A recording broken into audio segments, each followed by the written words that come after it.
ሰላም የአፍሪ ፊልምስ ወዳጆቻችን፣ ሂዝ ኤንድ ሀርስ በቀጣዩ ክፍል ተመልሷል።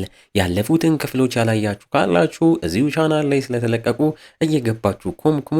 ታዲያ ቪዲዮ ለብዙ ሰው እንዲደርስ ላይክና ቻናሉንም ሰብስክራይብ እያደረጋችሁ አበረታቱን። እንደ ሁልጊዜው ዛሬ የሚመቻችሁ ሰናይ ጊዜ።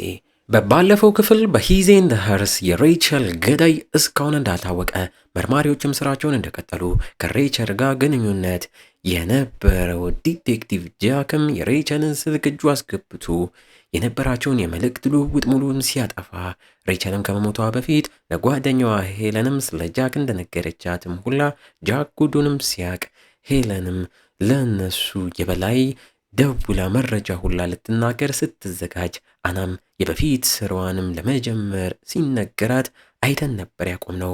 በዚህኛውም ክፍል ቀጥለን አናም በትረካ መልኩም እንዲህ ትላለች።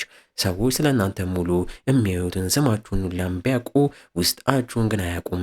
ሰዎች መቼም ቢሆን አሁን በሚያሳዩት ማንነታቸው ሊደበቁ ቢሞክሩም የድሮ የውስጥ ማንነታቸው ግን በጭራሽ አይጠፋም ትለናለች።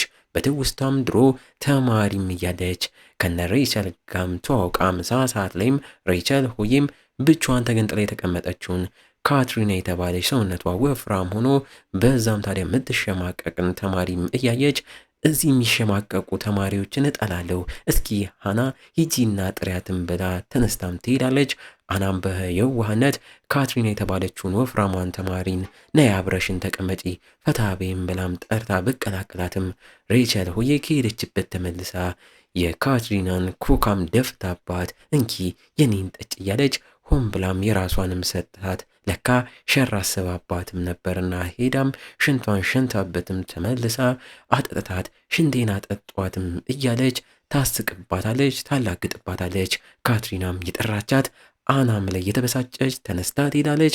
አናም በዛ ትሸማቀቃለች። አሁን ላይም አና ወደ ስራም እየገባች ባለቋ ጂም ዛሬ አሪፍ ከሆንሽ ሙሉ ወደ ቀድሞ ስራሽ ትመለሻለሽ እያለ ሞራል ይሰጣታል። ጃጋም ስንሄድ ቤት ሄዶ የሟቿን የሬቸልን ጋላሪም ከፍቶ ውስጡን እያየ ሬቸል ሆዬ ሰዎች ላይ ቪዲዮ እያያዘች ገንዘብ በግድ እንደምትቀበል እየተረዳ ከቪዲዮቹ መሃል የገዛ ባሏን በራሱ ፍቃድ ወጣ ባለ መልኩ አስራ እያሰቃየች የሚያሳየውንም የቪዲዮ ቅጂም እንዳለ እያየም ይገረማል። ከእህቱም ልጅም ተጠርቶ ታዲያ እታችም ወርዶ እራት ይመገባሉ። እህትየው ዞይም ልጅዋን ወደ ሌላኛው ክፍል እንድገባም ነግራት ሬቸል የድሮ ጓደኛዬ ናት፣ ታውቃለህ፣ ከአንተ ጋር ምን ግንኙነት ነበራችሁ? እውነቱን ንገረኝ እያለች ያፋጠጠችው። ከልጄም የዲኤንኤ ናሙና እንደወሰድክ አውቄብካለው፣ ተናገር፣ ምንድነው የደበቅከው? አንተ ነህ ወይ ሬቸልን የገደልካትም? እውነቱን ንገረኝም በማለት ትጮህበታለች። ጃክም ታዲያ አማራጭ ስላጣ ሬቸል የተገደለች ቀን ጫካ ውስጥ የሱ መኪና ውስጥ ግንኙነት እንዳደረጉም እያመነ ግን በጭራሽ እኔ ወንድምሽ እሷን አልገደልኳትም፣ እንዴት እንዲያደርጋል ብለሽ ታስቢያለሽ ብሎ እውነታውን እየማለም ይነግራታል። ዞይም ታምነዋለች። እኛስ እንደ እህትየው ጃክን እንመነው? ሬቸልን እሱ ካልገደላትስ ታዲያ ማን የገደላት? ረዳቱ ዲቴክቲቭ ፕሪያም ታዲያ የዲኤንኤ ናሙናዋን ልትሰጥ የሬሳ ምርመራ ክፍልም አምርታ እዛ ያለው ልጅም ታዲያ ባልደረባሽ የጠፋበትን ቀለበት አገኘው እያልም ጠይቋት ግራ ተጋብታ መሰለኝ እያለች ትመልስለታለች። ስራዬ ተመለሰልኝ ብላ ደስ ብሏት ዜናዋን ልታቀርብ እየተዘገጃጀች ያለችው አናም ጋር ባላሰበችው መልኩ 30 ሰከንድ ብቻ ሲቀር ሌክሲ ሆዬ ይቅርታ ስልክ ጠፍቶ ነበርም ብላ ስራዋ ላይ ትመለሳለች። በንቀትም ይተያያሉ። በዚህም አናም በንዴት እንቧ መቶ ቦታውን ለቃም ወጣ። መኪናዋ ውስጥ ያለውን ምግብም የሌክሲ መኪና ላይ ወርውራም አካባቢውን ለቃም ትሄዳለች። አመሻሽ ላይ ዲቴክቲቭ ፕሪያም ለጃክ ደውላለት እንዳልከው የዳፊንን ስልክ ማጣርቼ እኛ እንደወጣንለትም ታዲያ ለሞተችው ሚስቱ ደጋግሞ ሲደውልና ባትሪውን ለመጨረስ ሲሞክርም ነበር። በተጨማሪም ለሄለን ዋንግም ደውሎ ነበር፣ አውርተዋል። እኛም ሄለን ዋንግ ጋር ሄደን ጥያቄዎች መጠየቅ አለብንም እያለችው የሆነ ነገር እዛም ይኖራልም ስትለው እንዲሁም አያይዛ ግድያው ቦታ ስለተገኘው የጫማ ዱካም አንስታበት ስለ ጫማው ሳይዝም ልነግረው ብትልም ጃክ ያንን ተይው፣ ሙሉ ትኩረትሽን አሁን ላይ ዳፊ ላይ ብቻ ማድረግ እያለ ነገሩን ከሱ ጫማ ከሱ ለማራቅ ይሞክራል። ወዮ እኛም መርማሪዋ ፕሪያም የዋዛ ሰው አልነበረችምና ብትስማማም በድብቅ ግን የራሷን ምርምር እያደረገች እንዳለችና ዋነኛው ገዳይ ብላ የተጠራጠረችው አለቋ ጃክንም እንዳደረገች እናያታለን ብለው ከስልኩ በኋላ ጃክም ለዳፊን እየደወለ በአፋጣኝ አንሳው ስልክ ግን እያለ መልእክት ያስቀምጥለታል። ወደ ሄለን መኖሪያም አምርቶ ሰራተኛዋንም አግኝቶ ሄለን ትምህርት ቤት ላይ አርብ እዛ እንደምታመሽም ተነግሮት ወደዛም ያመራል። እሱም ወደዛ ሲያመራ ባልደረባው ፕሪያም ታዲያ እንዳላት በድብቅ ዳፊንን ስትከታተለውም ቆይታ እሱም በመኪናው ከቤት ወጥቶ ራቅ ብሎ አንድ ቆሻሻ ጥሎም ሲመለስ አይታ ወዲያው ወደ ጣለው ቆሻሻ ገንዳ ገብታ የጣለውን ቆሻሻም እንደምንም ጎርጉራም ማውጥታ ስትበረብረው ውስጥ ላይ የፊት ማስክና ሰውነት ማሰሪያ የመሳሰሉትንም እቃዎች እያገኘች በሚስቱ በፈቃደኝነት ታስሮ እየተጫወተበት እየተገረፈበት የነበሩት እቃዎች እንደሆኑም እኛም እያወቅን ፕሪያም ታዲያ ባየቻቸው ቁሳቁሶችም ግራ ትጋባለች። ጃክም ሄለን ያለችበት ትምህርት ቤት ላይም ቢያመራም ከባድ ዝናብ እየዘነበ ቢያንኳኳም ውስጥ ያለችው ሄለንም ታዲያ እየሰማች ሳትከፍትለት ትቀራለች። ጃክም በመቀጠል አቅራቢያ ወዳለ ወደ ሱፐር ማርኬትም ገብቶ ከአና ካሜራማን ሪቻርድ ጋም በንቀት እየተያዩም ሪቻርድም ሲሄድ ጃክም እዛው ፌስታል ገዝቶ ሞቶ የሬቸል ሬሳ ወደ ተገኘበት ቦታም ያመራል። በስልክም ባልደረባው ፕሪያም እየደወለች ያገኘችውን የዳፊንን ጉድ ትነግሯለች። ከስልኩም በኋላ ጃክም ታዲያ ዱካው እንዳይታይበት ፌስታሉን እግሩ ላይ አድርጎ ቦታው ላይ መዘዋወር ይጀምራል።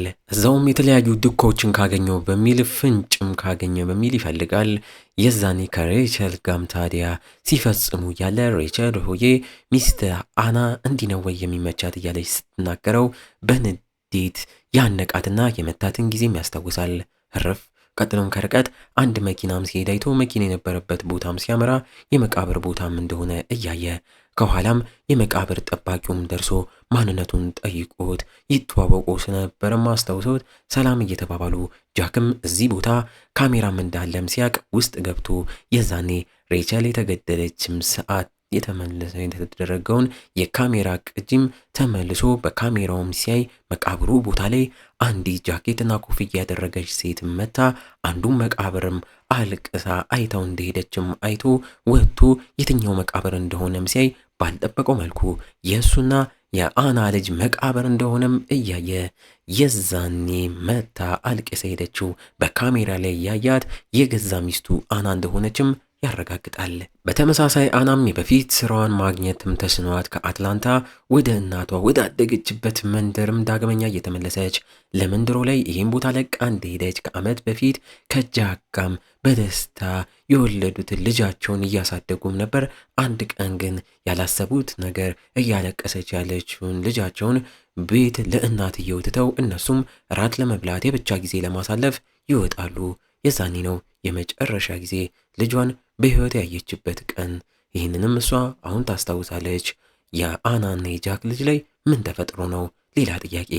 አሁን ላይ አናም እያነባችም ተመልሳ የያዘችው የሆቴል ክፍልም ገብታ እዛውም ካሜራማኑ ሪቻርድም ስራዋን ስላላገኘች ሊያጽናናትም መቶም እየወራት ሚስቱ ሆን ብላ አና እዛ ድረስ ሄዳ ስራዋን ያገኘች እንዲመስላትና እንድታጣም እንዳደረገች ከሚናገረው ተነስታ አናም ታረጋግጣለች። ወይ ጉድ! እንግዲህ እንዲህ እያለን የዚህ ገራሚ ሙቪ የክፍል 3 ማገባደጃ ትዕይንቶች ላይ ተቃርበናል። ይህን ቻናል ይቻለምና ፊልም ወዳጅ ዩቲዩብ ቻናሎቻችን የኛ ናቸው። እየሄዳችሁ ሰብስክራይብ እያደረጋችሁ አበረታቱን። ይመቻችሁ። ዲቴክቲቭ ጃክም ከሌሎች ፖሊሶች ተደውሎለት የአና እናት በተመሳሳይ አሁንም መንገድ መሃል ላይ በሌሊት ራቁታቸውን ከቤት ወጥተው ሲራመዱ እንደተገኙም ነገሩት። እሱም ታዲያ ተደናግጦ በሽታቸው እየባሰ እንደሆነም አውቆ በፍጥነት እነሱ ጋር አምርቶ እናትየውን ተቀብሎ በሰላም ወደ ቤታቸውም እየመለሰ ሕክምና ሁሌ እንደሚያስፈልጋቸው ይነግራቸዋል። አያትየው ግን ታዲያ ከአንድ ዓመት በፊት የተፈጠረውንም እያሰቡ አሁን ሰዎች ሁላ ጊዜ ቁስል ይሽራል ይላሉ፣ ያ ግን በጭራሽ ውሸት ነው፣ እንደውም አንዳንዴ ያብሳልም እያሉት አንተና አና ግን አሁን ላይ ምንድናችሁ? ወይ አልተፋታችሁ? የምር ግን አናን ታፈቅራታለህ ወይ እያለች ይህንን አይኑን እያዩ ይጠይቁታል። ታዲያ ጃክም በልበ ሙሉነት አዎ ልጆትን ከልብ ያፈቅራታለሁ። ግን አሁን ላይ ሁሉም ነገር አክትሟል ቢልም የምን ማክተም ነው? ሁሉም ነገር በእጅክ ነው። አንዴ ብቻ ላውራሽም ብለክ ቴክስት ላክላትና አግኝተክ የሚሰማክን ስሜቱላ ንገራት። እስከ መጨረሻው ያንተ ለማድረግ ታገልም ብላም ሞራል ይሰጡታል። ጃክም በሞራል ተስማምቶ ትንሽ አዳብሯቸው ያንን የድሮ ቃለ መጠይቅ የአናን ቪዲዮም አይተው ተሰናብቷቸው ይወጣል። ቤት ከመሄዱም በፊትም ታዲያ እያመነታ ለአናም አንዴ ብቻ ተገናኝተን እንነጋገር እባክሽ ብሎ በድፍረት መልእክት ልኮላት ዝም ስላለችው ወደ ቤትም ተመልሶ የእህቱ ልጅና እህቱም ሰላም እንደተኙ ማረጋግጦ ወንበሩ ላይ አረፍ እንዳለ በዛው ያንቀላፋል። ጠዋት ላይ ባልደረባው ደጋግማም ደውላለት ነቅቶም አንስቶም ሲያወራት እሷም ደጋግሜ እየደወልኩልክ ነበር እኮ ሁለተኛ ሟች ተገኝቷል በአፋጣኝና ብላ ቦታውንም ነግራው እሱም ትላንት ሄዶበት የነበረው ሄለን አስተዳደር የሆነችበት የናአና የድሮ ትምህርት ቤት ላይም ሬሳው እዛ እንደተገኘም እየተረዳ ወደ ውስጥም ግራ እየተጋባም ገብቶ ማነው እንደሚሞተውም እያለም ሲጠይቅ ፕሪያንም እየጠየቃት ቀናም ሲል ከነሱ ቀድማ እዛ ደርሳ ሪፖርት ያደረገችው አናም ሰላም ትለዋለች። በለው ማነው አሁንስ የሞተው? ማንስ ነው ገዳዩ? ወዮ ሌላ ያልተፈታ ቅኔ ይዘውብን መጥተዋል።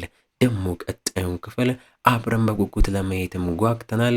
ቶሎ እንዲለቀቅ ይቺን ቪዲዮ 1000 ላይክ ዛሬውኑ አስገቧት። እስከዛው ግን እንደ ሁልጊዜው ቸር ቆዩልን።